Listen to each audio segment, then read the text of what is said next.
मैं कभी जीत नहीं सकता, आशा कभी नहीं छोड़ सकते। तुम ऐसा कभी नहीं कर सकते।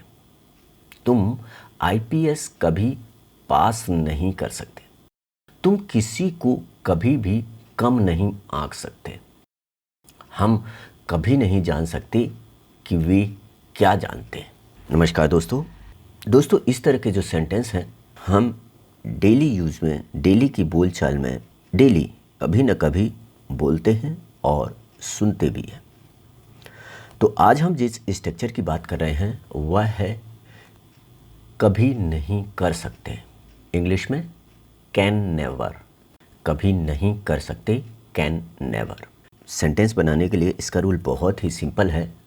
हमें सबसे पहले क्या लगाना है, सब्जेक्ट लगाना है, उसके बाद में आएगा कैन नेवर और उसके बाद में बाकी का सेंटेंस आएगा। और जो सेंटेंस होगा वह क्या होगा, टेंस के हिसाब से होगा।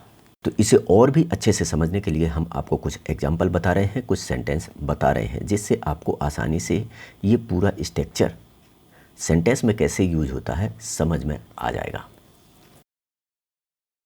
तो देखते हैं, मैं कभी नहीं जीत सकता, I can never win, I can never win.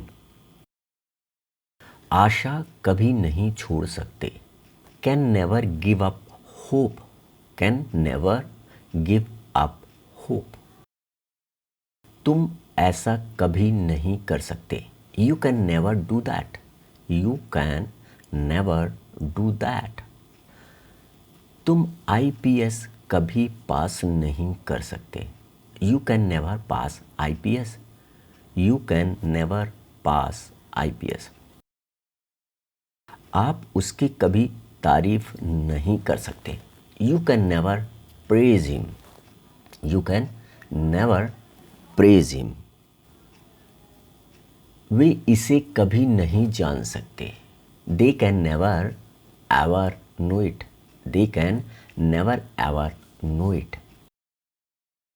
तुम किसी को कभी भी कम नहीं आंक सकते, तुम किसी को कभी भी कम नहीं आंक सकते, you can never underestimate anyone, you can never underestimate anyone.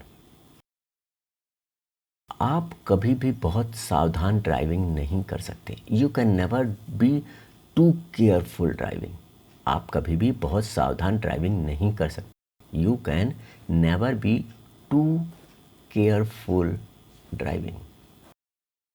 आप अतीत की बुनियाद पर भविष्य की योजना कभी नहीं बना सकते, you can never plan the future on the basis of the past, you can never plan the future on the basis of the past.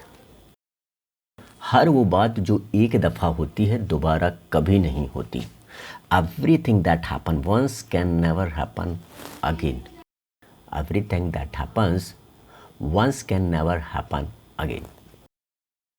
तो दोस्तों, हमें उम्मीद है कि आपको अब ये स्ट्रक्चर सेंटेंस में कैसे यूज होता है समझ में आ गया होगा। तो एक सेंटेंस आपके लिए, हम कभी नहीं जान सकते कि वे क्या जानते हैं, हम कभी नहीं जान सकते कि वे क्या जानते हैं। जो भी हम स्ट्रक्चर बताते हैं उन स्ट्रक्चर को आप अपनी प्रैक्टिस में ज़रूर लाइए, क्योंकि जितनी प्रैक्टिस करेंगे उतना आपके लिए बेनिफिट होगा। प्रैक्टिस के लिए आप बार बार हमारा वीडियो चला करके देख सकते हैं और उसके साथ प्रैक्टिस भी कर सकते हैं। तो दोस्तों, हमें उम्मीद है कि ये वीडियो आपको पसंद आया होगा, तो एक लाइक तो बनती है। यदि आप लोगों ने अभी तक हमारे चैनल को सब्सक्राइब नहीं किया है तो सब्सक्राइब करिए, लाइक करिए, कमेंट्स करिए और देखते रहिए हमारा यूट्यूब चैनल।